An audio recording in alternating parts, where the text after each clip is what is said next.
business. Good morning. This is Sharon Yeshaya, Head of Investor Relations. During today's presentation, we will refer to our earnings release and financial supplement, copies of which are available at morganstanley.com. Today's presentation may include forward-looking statements that are subject to risks and uncertainties that may cause actual results to differ materially. Please refer to our notices regarding forward-looking statements and non-GAAP measures that appear in the earnings release. This presentation may not be duplicated or reproduced without our consent. I will now turn the call over to Chairman and Chief Executive Officer James Gorman. Thank you, Sharon. Good morning, everybody. Thank you for joining us. Over the last several years, we've focused on a number of things. Firstly, taking actions necessary to fix the obvious and immediate problems that we faced. Secondly, putting a strategy in place, the right strategy, which was focused on a balanced business with a more effective risk controls. And thirdly, meaningfully investing in our culture to ensure we remain an employer of choice for top talent and manage our business with professionalism with whatever challenges we face.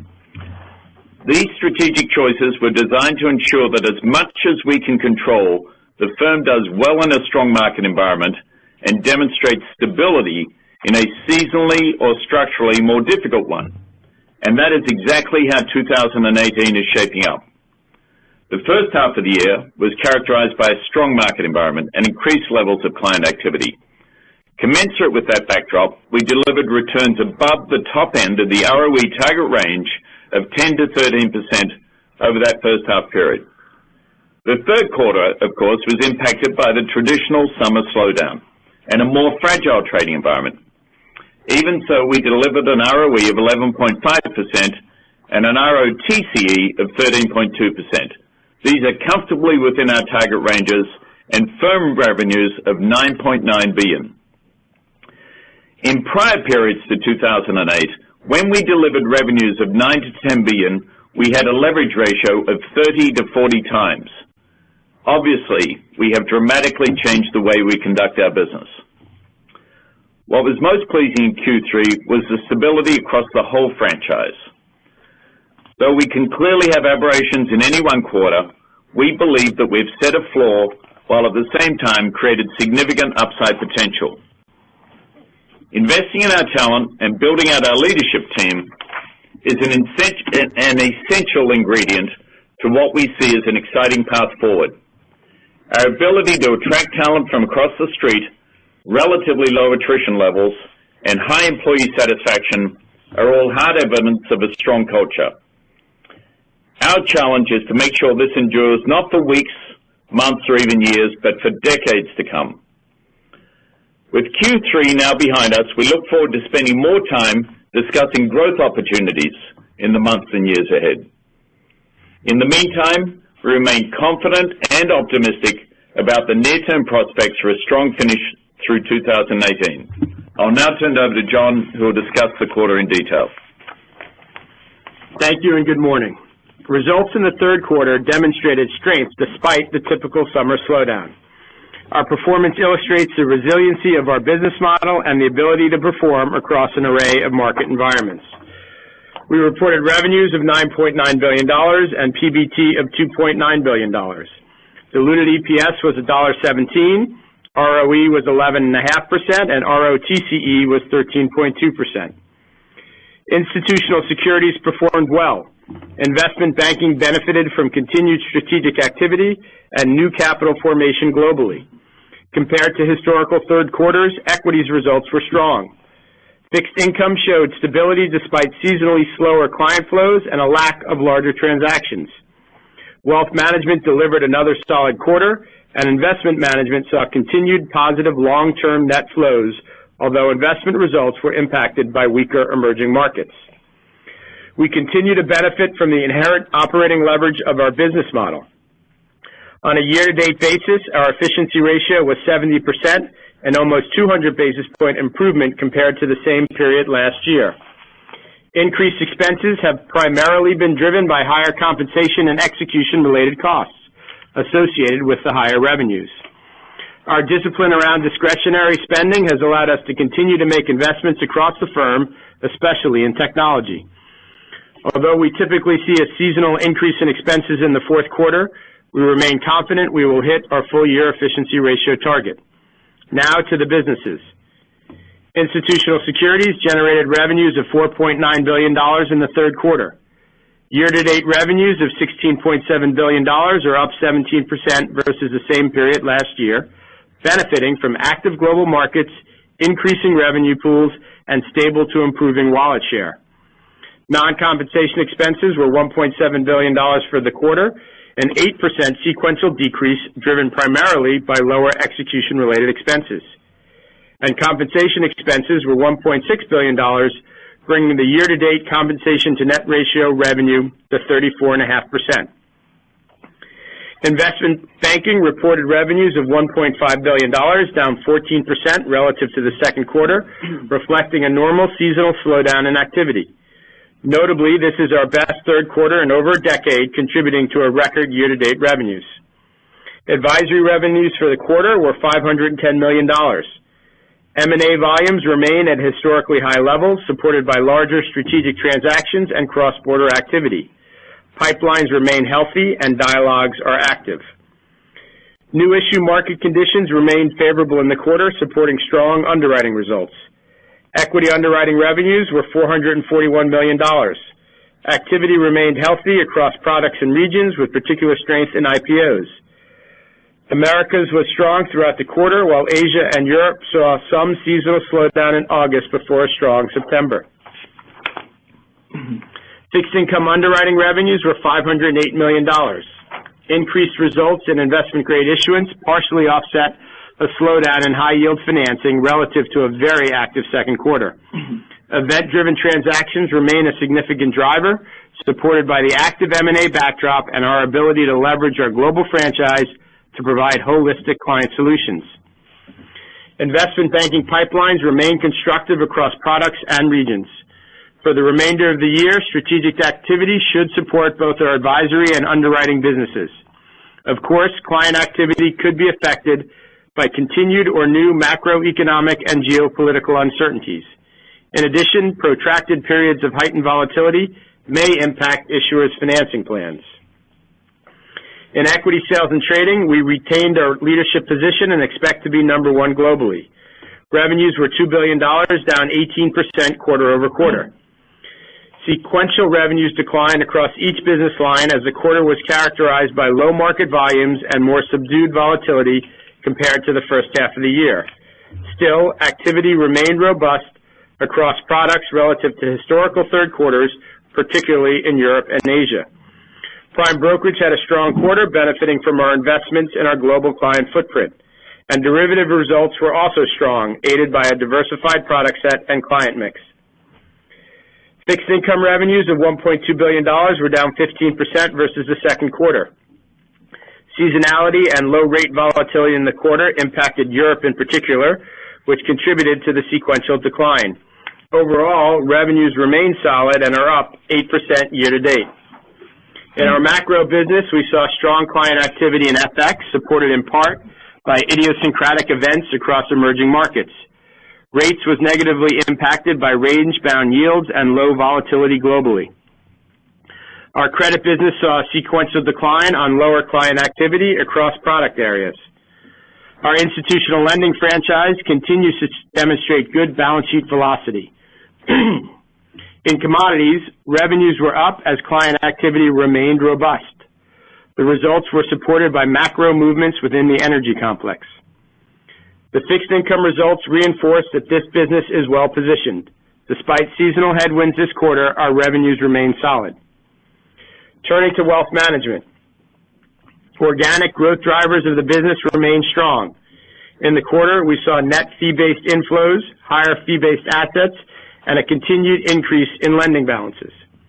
The growth in these metrics supported higher asset management and net interest revenues, contributing to the 2% sequential increase of total quarterly revenues of $4.4 billion. The business continues to demonstrate significant operating leverage. On a year-to-date basis, revenues of $13.1 billion are up 5%. Non-compensation expenses are up only 1% over the same period, and total non-interest expenses are up 3%, resulting in PBD growth of 11%. In the quarter, the margin exceeded 27%.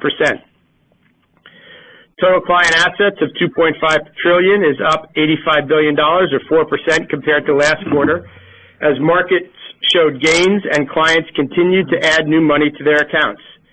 Net fee-based flows also remain strong at $16 billion, contributing to 3% growth in fee-based assets, which now stand at $1.1 trillion, or 45% of total client assets. This quarter represents the 12th consecutive quarter of fee-based assets growth. Asset management revenues for the quarter were $2.6 billion, up 2% on the higher asset levels. Net interest income was $1.1 billion for the quarter, up 3% sequentially. Higher NII was primarily driven by increased earning assets, as higher asset yields were offset by higher funding costs. This includes the impact of the cash sweep program redesign. Wealth lending in the U.S. banks grew by $1.1 billion to $71.1 billion, with increases across each major product line. Year-over-year loan growth stands at approximately 7%.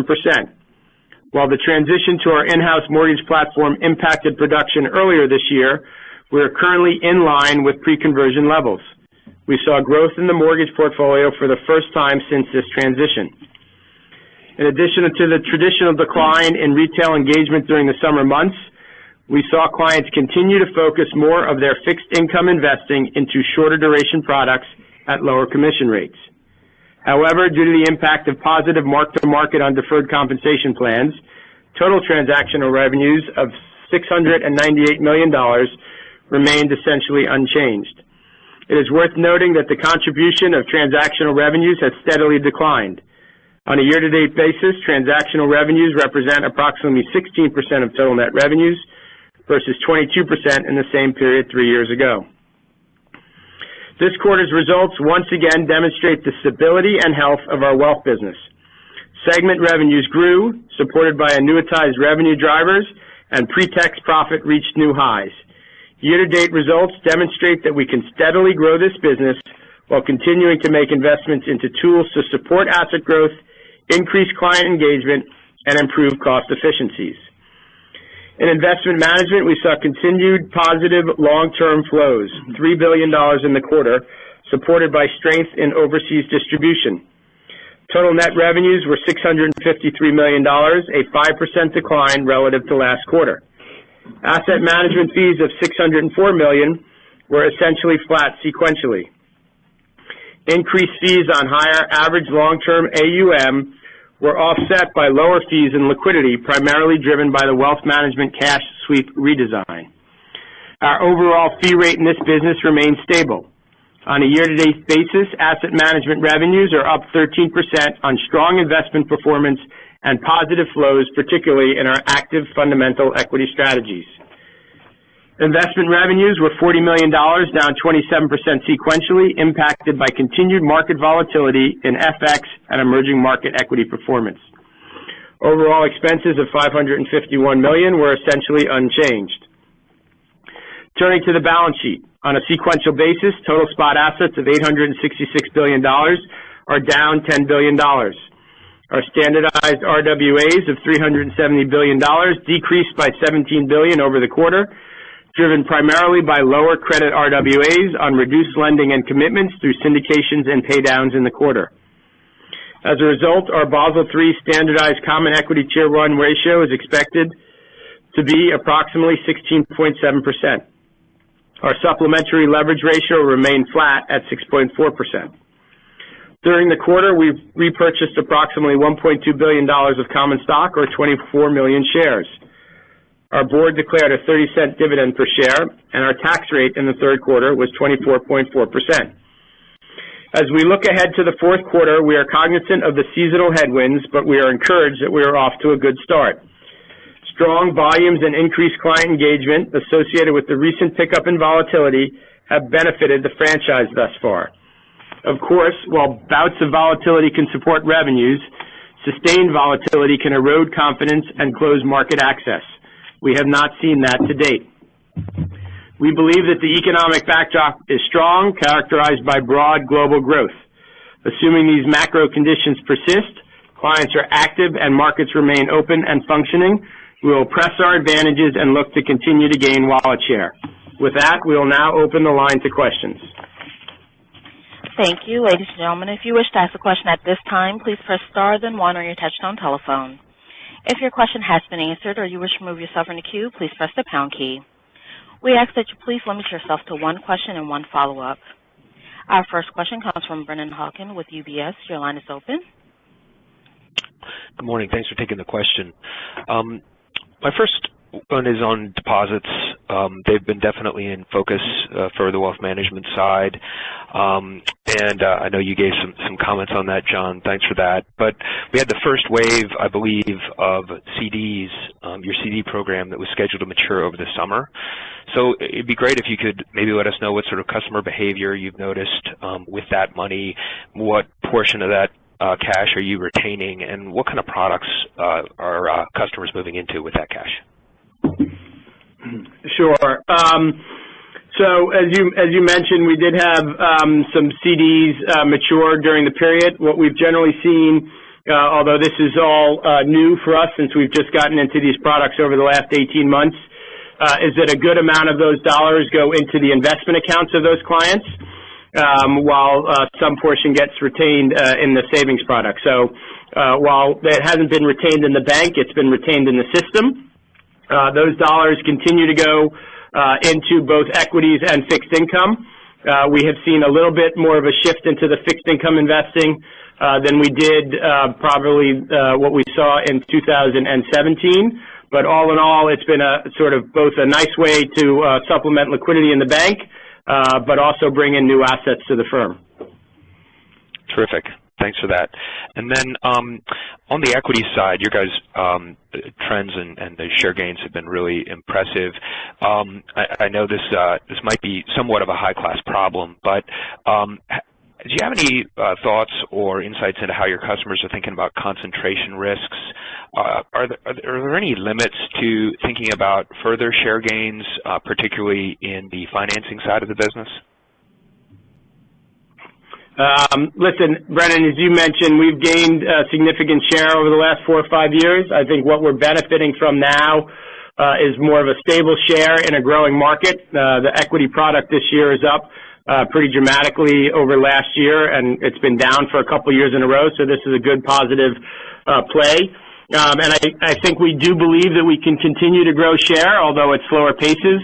We continue to invest in the franchise, particularly around both product, people, geographies, international footprint, and technology. So I would say that we feel very comfortable with our share. We feel very comfortable we'll be able to maintain that share.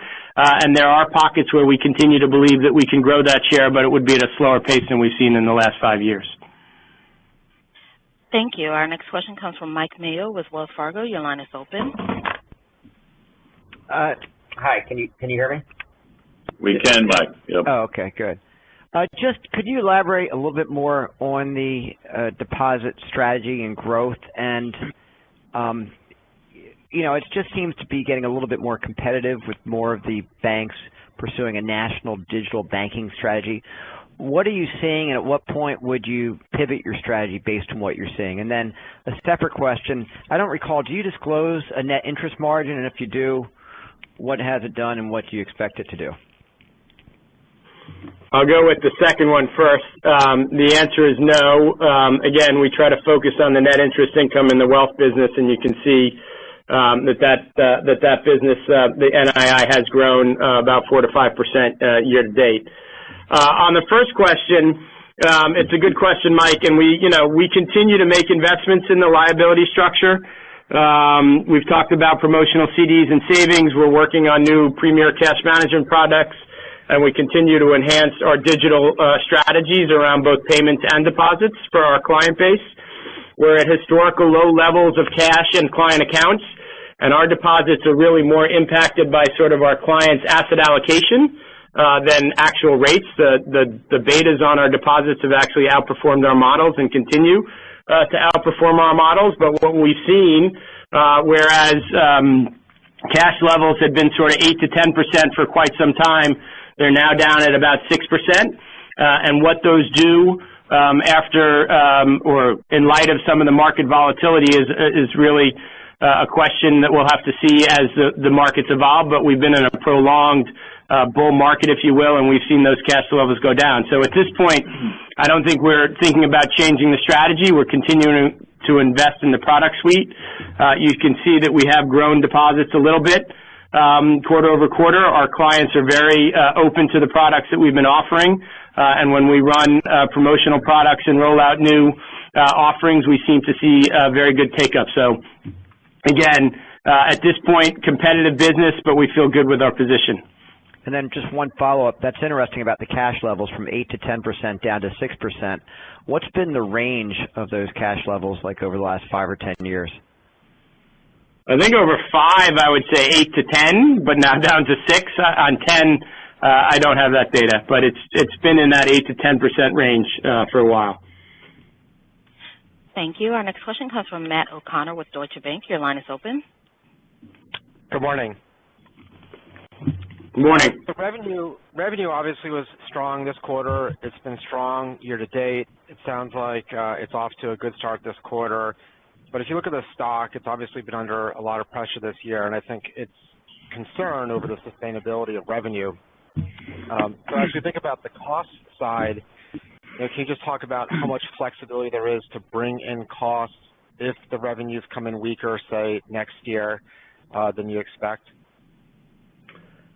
Matt, it's James, and I think I'll take that question because I, too, have been wondering about the price action on the stock. You know, it's interesting. The ROE and ROTCE are up 40% year over year. Revenues, you know, on an annualized basis are up 12%. We're hitting all the pre-tax margin numbers that we said. We're above the ROE range we said.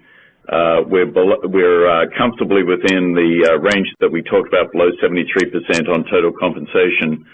And the stock's down, at least pre-market this morning, it was down, or last night, 17% year to date. So it's kind of a little bewildering against the backdrop of a very strong U.S. economy, and we're overweight the U.S. and gaining share across each of the institutional businesses. So I guess there are smarter investors than myself out there who've got this figured out. But to me, it seems like, you know, with the ROE up 40% and the revenue trend that we've got, it's a little hard to reconcile with the stock being down. So, you know, what I care about, frankly, is, you know, the long-term positioning of the firm. This firm is positioned for resilience through cycles. That's exactly what we demonstrated in this quarter. To deliver $9.9 billion of revenue in a summer quarter, you know, that was unheard of a couple of years ago. And, you know, look at some of the metrics of where the resilience are. I was just looking at some numbers this morning around the assets that are in wealth management sitting inside the $10 million plus household. And many of those households are many multiples of $10 million. Back in 2009, that number was slightly over $400 billion. As of today, it's well over $1 trillion. And that money is not going to go away. You know, that's very sticky, stable money. Then the next segment of $1 million to $10 million, the same. So you look at the, you know, the share question that came up about the, particularly the prime brokerage part of equities. I mean, the reason we've gained share in equities is it's hard to make money if you're not in the top three. The industry's consolidated. In fact, those with superior technology and great franchises have gained share because clients want that. Far from there being a concentration risk, clients have wanted to be with 2 or 3 players, and we've obviously been a huge beneficiary because we have, in my humble opinion, best-in-class equities business across the street. So, yeah, you know, back to the sort of near term on your question, if the market turns, then we respond. You know, we do what we needed to do on the expense side. You know, and we obviously have some cushion given that we're running with an ROE currently of 13.1% year to date. So I'm very confident about the outlook. I'm confident about our ability to respond if the market turns. If we go into a complete, you know, major crisis environment, which I do not expect at all, then obviously we'd be affected along with everybody else. But in a normal, you know, downtick in the market, yeah, we pick up some on volatility, and then over time, revenues would trail off a little bit. But, you know, the fundamentals are very strong. Thank you. And I think the other concern, obviously, is the capital deployment and the results from 2018 CCAR. But it seems like you're addressing that or trying to. You had a big build in capital. I don't know if that was simply the what's going on in the market or specifically a response to the CCAR results. If you could comment on that, and then if there's still further optimization that you can do to the CET1 after going up 90 bips this quarter.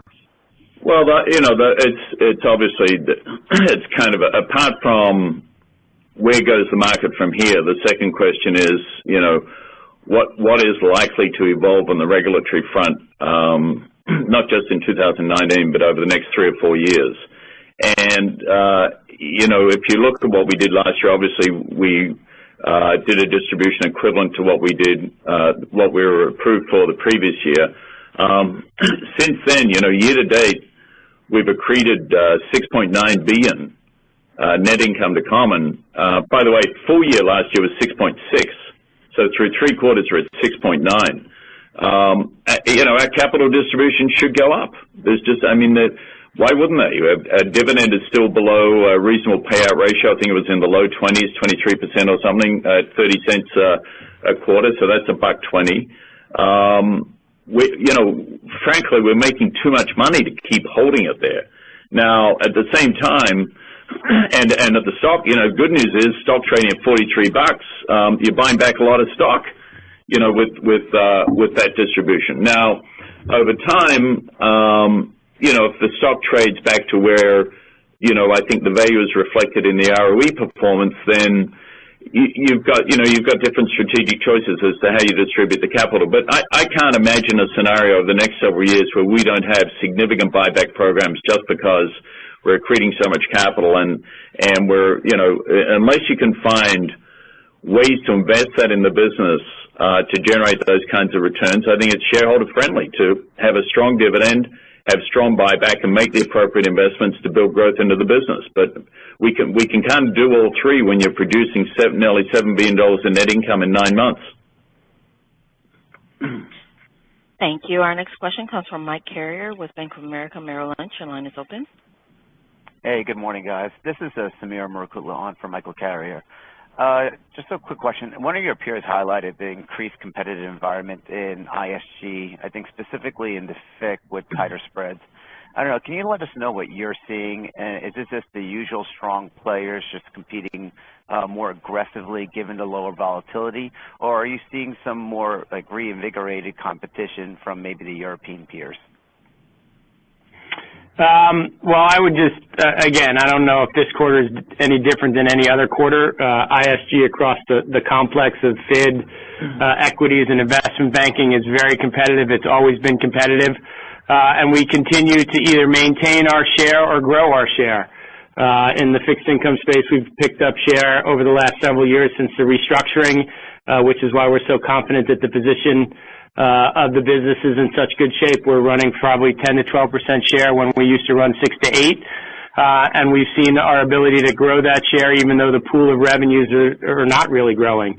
As I mentioned earlier, in equities, very competitive business, but we have a comprehensive business and offering, and as James mentioned, best in class, and we continue to maintain our share and capture a growing revenue pool. And then in banking, the global footprint and the stability of our franchise has led to some really strong results, and we've picked up share in banking. So again, a very competitive environment. We expect to continue to maintain or grow our share given the stability and the momentum in the franchise, and it's always going to be a competitive market. Okay, thanks for the detail. I guess as a quick follow-up, given the volatility that we're seeing in like the EM and Asian markets, to start 4Q, can you give us an update on how this impacts your business, maybe specifically in IM with like the investment line? Sure. As I mentioned earlier, the investment line was impacted this quarter because of some of the volatility in both the rates and emerging markets. As you know, some of our alternatives and equity strategies are in Asia, so I think it will continue to see some impact from that. But I think, again, that's the tail on the dog. The primary driver of revenue growth for us in that business is going to be around the fee-based assets. And, we continue to see continued good flows into our long-term assets. The last 7 quarters, we've seen $20 billion of inflows, and active active strategies are working for us. So, again, it will have some impact, but we feel very good about the overall health of that business, and we've seen very stable fee rates there, too, which is another reason we feel good about that. Thank you. Our next question comes from Guy Moskowski with Autonomous Research. Your line is open. Good morning. There was a comment in your press release on institutional securities that the other sales and trading net losses were down quite a bit versus a year ago, reflecting lower net funding costs. And I was just wondering, I mean, it was a big enough number that it's meaningful, and it sounds like a great thing, but how do you reconcile that with higher interest rates? So you read our press release. I'm impressed. So listen, Guy, there's a lot of things in that line, some of which is the hedging activity and other things that flow through that. We also have some assets in that business. Basically, the businesses have been optimizing their balance sheet and their funding. And that's sort of collectively the net result being the statement we made in the press release that the net funding costs are down. It's really based on usage, not rate. And is there any sustainability to that, or just in terms of the lower funding costs, or it was just something that was helpful this quarter? I think it was helpful this quarter. That number is going to be volatile because there are a couple of things in there that sometimes offset each other, sometimes they don't, but really it's a function of how much liquidity the businesses require and how we optimize the balance sheet, and again, that has some variability to it, so I wouldn't necessarily bank on it. Thank you. Our next question comes from Glenn Schorr with Evercore ISI. Your line is open. Hi, thank you. Further on the conversation of stability, I mean, wealth management and investment management are half the firm's revenues. Considering 45% is in fee-based accounts and your lending efforts, your deposit efforts, the comp trends, the only offset I see is the lower transactions. I mean, this is a market-sensitive business, obviously, but can pre-tax in that combined business grow in a flat-ish market environment? Well, yeah. I mean, it depends how you manage the business. I mean, as you pointed out, a lot of the revenues come from non-market related activities, and secondly, there's shift in market related activities. So money moving from transaction accounts hurts the transaction revenue, but as it moves into asset management accounts, it improves the revenue. So there's actually net gain on the switch of assets as they occur as clients move out of transactions into managed money.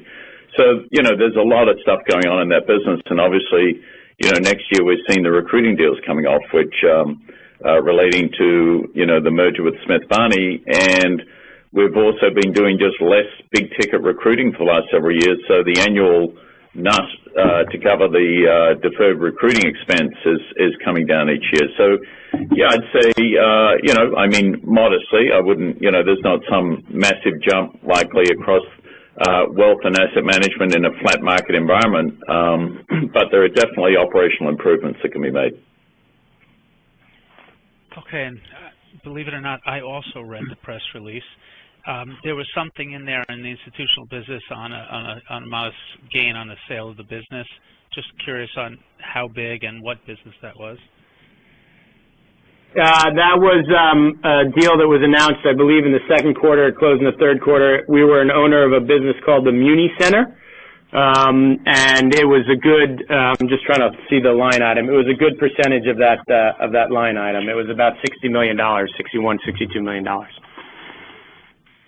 Thank you. Our next question comes from Steven Chubak with Wolfe Research. Your line is open. Hi, good morning.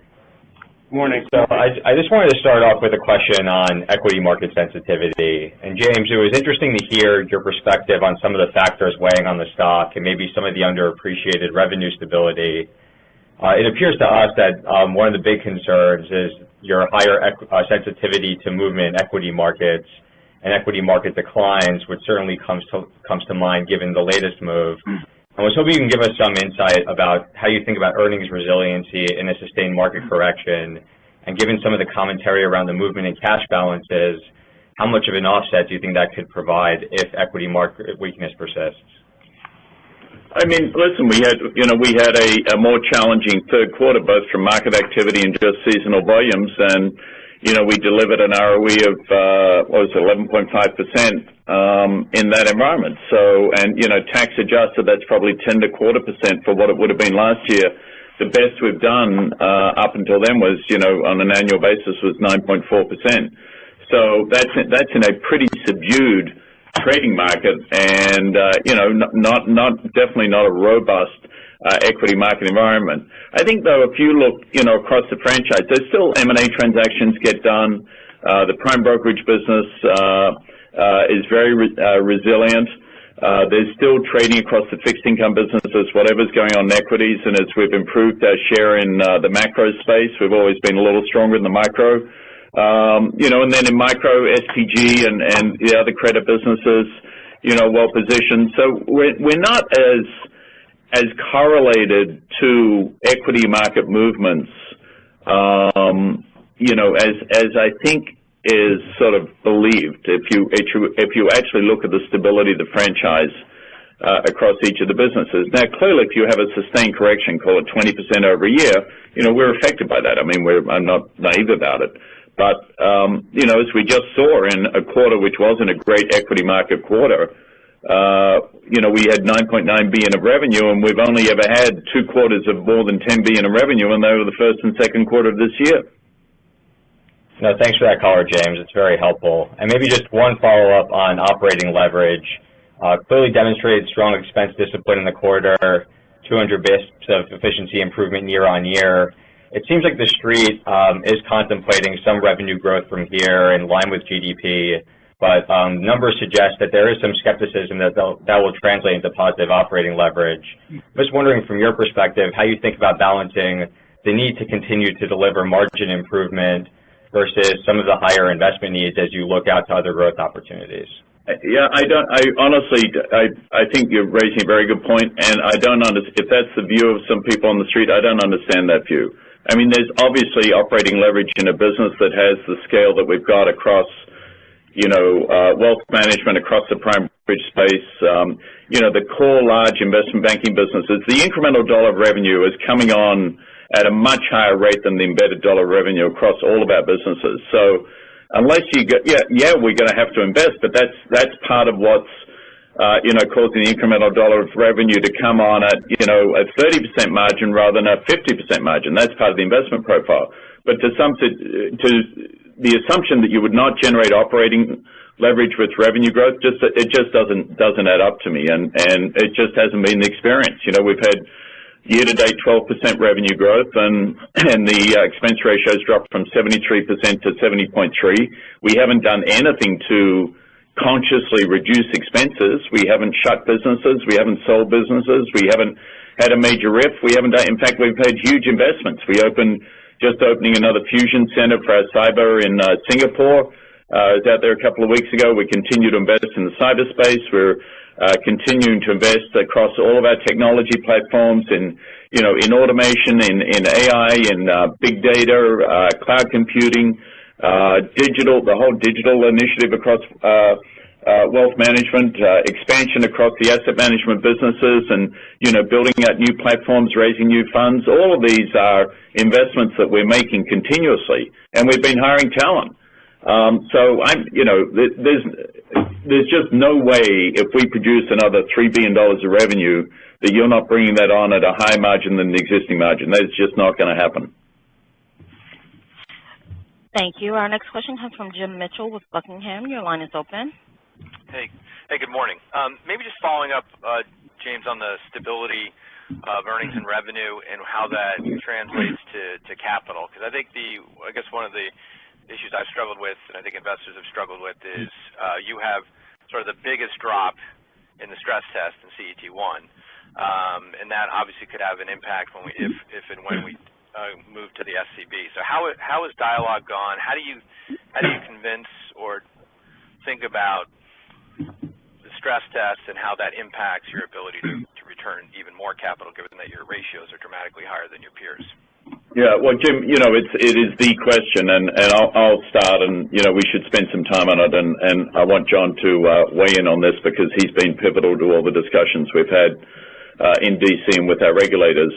The first question is, are you capital sufficient?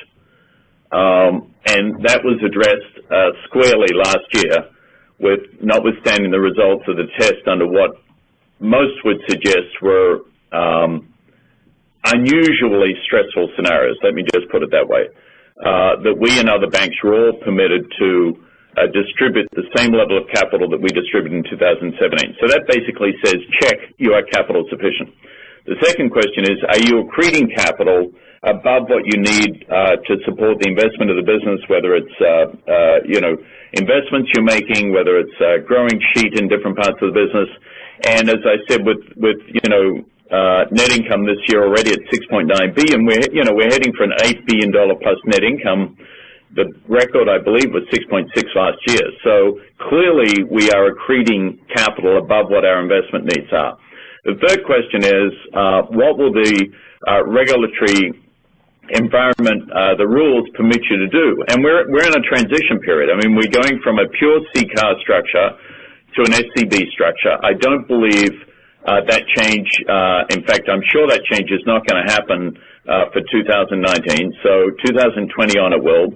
There remain several open questions. How do you calculate, so on just the more narrow, the sort of 2019 CCAR, will there be changes to the scenarios that would generate a different kind of outcome from 2018? In other words, was 2018 the high watermark in terms of scenario severity?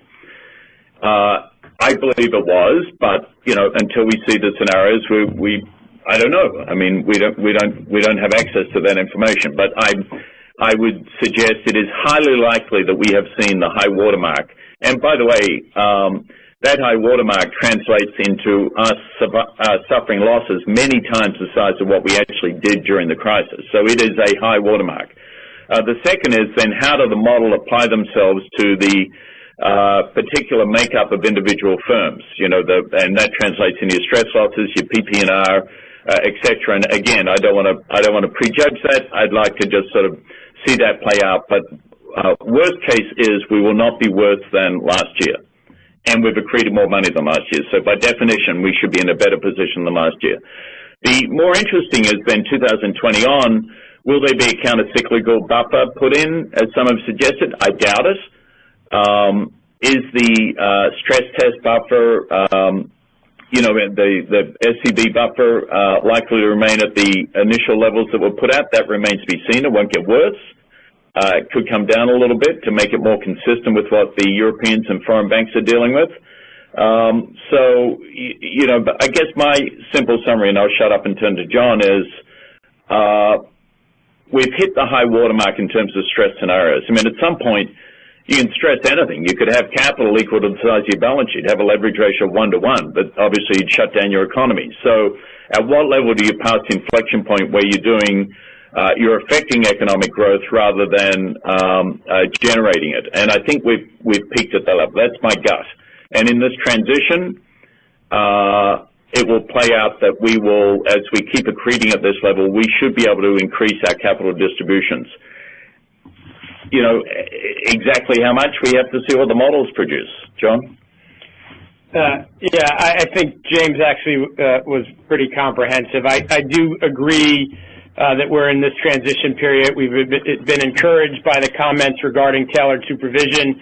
We've been encouraged by the comments by both Chairman Powell and Governor Quarles around the industry being appropriately capitalized, which we have said since 2016. We believe we are sufficiently capitalized, and we are starting to accrete more capital, and currently in the forward 12 months going to pay out less than 100%. So over time, we'll continue to either invest in our business or return that capital. So again, we think we're capital sufficient. We think the regime is going to go through some changes, and we believe we'll be able to continue to offer our shareholders an attractive capital return profile. And the last thing I'll just add to this is two bugaboos that I've had for a long time and communicated very directly is it's hard for me to imagine a scenario where your balance sheet grows during a time of financial stress and deflation of financial assets. And secondly, I don't understand why boards would continue to do a full capital distribution for 9 quarters after an economic crisis, financial crisis has occurred. Under the current thinking around the SCB structure, balance sheets would not grow. That obviously makes both intellectual and intuitive sense. And secondly, I believe that the capital, what you'd be required to continue to distribute would be just dividends for 1 year. Now, these rules are in, they're in some state of development and comment period, so I don't know where it ends up. But both of those things would suggest that the constraint that has been most powerful for Morgan Stanley, which has been our leverage ratio, because our balance sheet grows, that if your balance sheet's not growing, then that opens up a whole different kind of discussion. And as you pointed out at the beginning, we get back to CET1 or total capital ratios, our numbers are phenomenal. So, we got to see how this thing plays out. But bottom line, I believe we've hit the high water mark and moved past it. All right, well, that was comprehensive. I appreciate it. If I could just maybe ask one thing unrelated to capital, just on the, I think there's been a lot of concern about NII growth from here.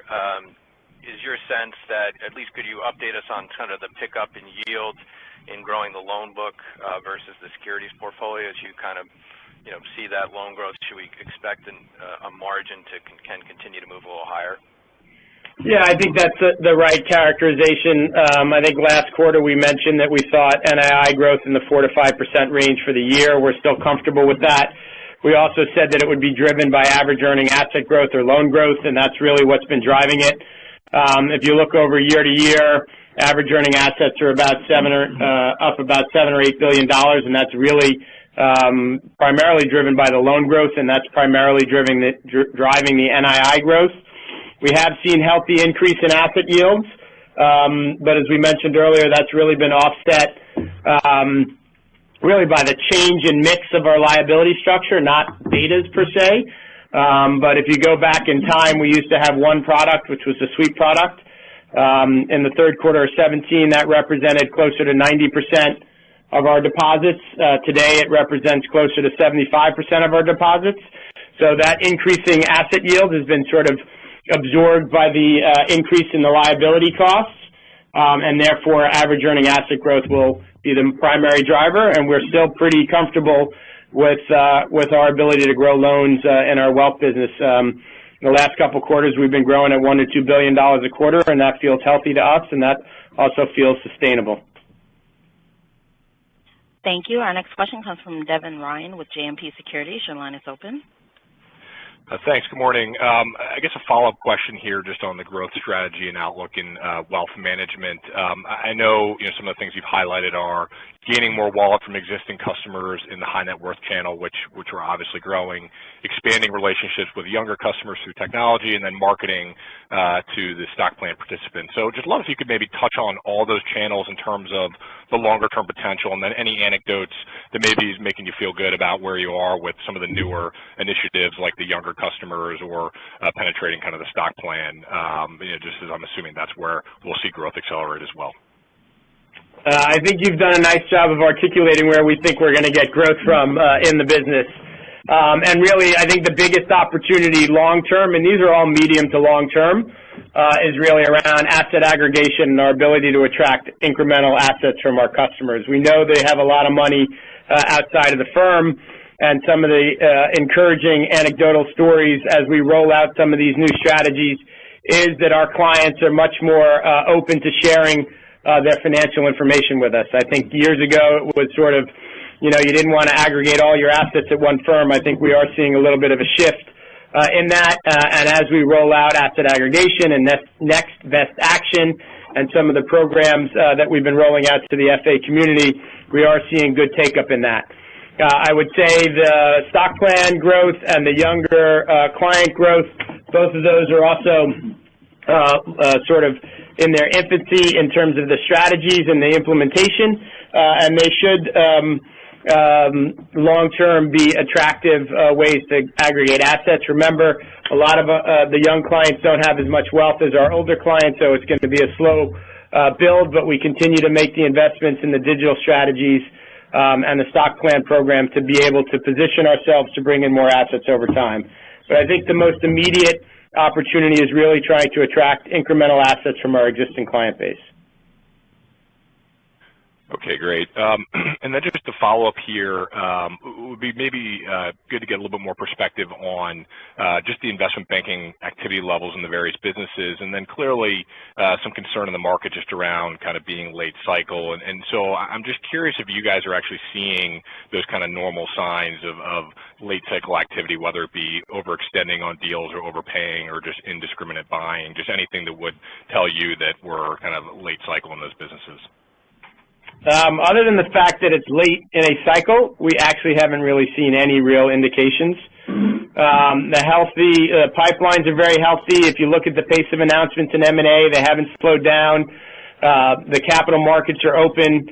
Our IPO and debt underwriting backlogs are healthy, and we're bringing things to market. Now, if we get into a period of prolonged volatility, that might close access, but we haven't really seen it. In the leveraged loan market, it's been liquid and orderly. You know that's a cash flow driven market, and cash flows are quite healthy.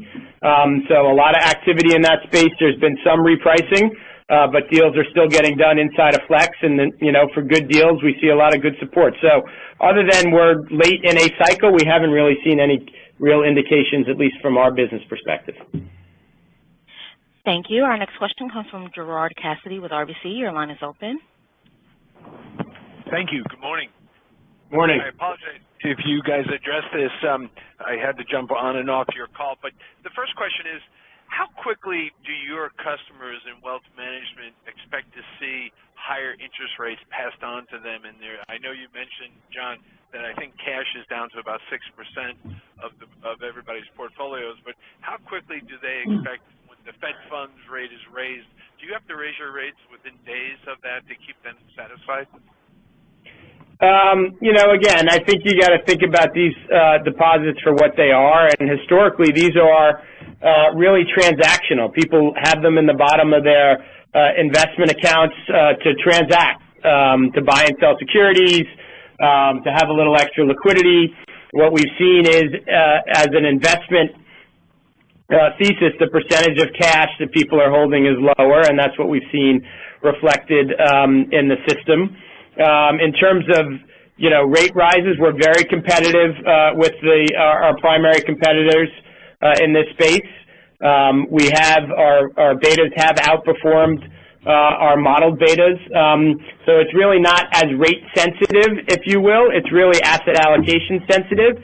And as people reduce their cash amounts, we'll see continued outflows. That being said, we're, you know, in a prolonged market rally here, and historically, if we go into a different market environment, we've seen people pull cash out and put it back in their accounts. It's very similar to sort of checking accounts. I mean, it's the same sort of dynamic. So the answer is betas have outperformed, and it's really an asset allocation versus a rate sensitivity.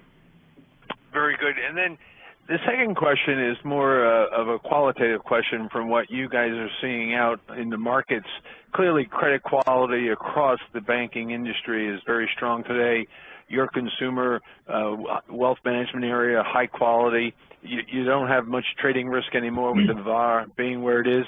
But what are you guys seeing, or what are your folks telling you that they're seeing in the so-called shadow banking sector, the leveraged lending area? We're hearing that there seems to be some aggressive underwriting going on. Is that a concern for you folks 12, 24 months down the road, or just any color you can give us on what you guys are seeing out in the markets? I mean, my gut, John's going to say something. We're going to have to wrap up in a couple of minutes. But my gut is, you know, if other people want to engage in dumb practices, God bless them. But you know, we're not, and that's what I'm focused on. So yeah, there's always somebody out there, right, who's doing the marginal deal. What I care about is, and that's not going to blow up the market. right? But what I care about is overall asset bubbles or not, and we're not in one, and then how we're participating. Yeah. And so, I mean, I think specifically, I agree with James, specifically in our portfolios, we've actually seen improving metrics in the ISG credit quality. We've got good velocity there, so we've been very active, a securitizer of some of our product. And then on the wealth side, you said it, it's been very, very stable. We've not been impacted by some of these unfortunate hurricanes that we've seen across the country, and very, very stable metrics for us. Thank you. Our next question comes from Brian Kleinhansel with KBW. Your line is open. Okay, thanks. Yeah, just a follow-up question on the corporate lending. It looks like the non-investment grade exposures are down quite meaningfully year on year, and then you also saw some drop down too in the commitments sequentially. Are you guys actively de-risking in the loans and lending commitments in the institutional securities business? The answer is we're not actively de-risking. We saw a couple of dynamics in the September numbers. We were fronting some deals, which is why it looks like that we had a much higher exposure to non-investment grade, when in reality we didn't really have those exposures because they were syndicated across the bank the bank syndicate. And then on the de-risking point, we just saw a lot of activity around the event book. And as I mentioned earlier, we were also active in the commercial real estate securitization market. We've skewed more of our business in that area towards securitization versus held for investment, just given the profile and where we are in the cycle. So again, we've been very disciplined around it. That was really a function of just a lot of activity in the third quarter, and we expect to continue to sort of rebuild those pipelines and be active in those markets. Okay, and then just one follow-up real quick. You mentioned that clients were moving to fewer providers within the equities business, and I thought that trend started a few years back for the prime brokerage business. Is it still early innings for cash business as well as the derivatives business? Again, I think, we are the number one provider of those services. We've got a very strong franchise there. We have seen a little bit of consolidation with MiFID going into place as people reduce the number of counterparties they deal with. But I think that the general comment was generally the top providers, top three or top four or top five, depending on the market or the product, have generally been gaining share, and we would expect that trend will continue. Thank you. Ladies and gentlemen, thank you for participating in today's conference. You may all disconnect, and everyone have a great day.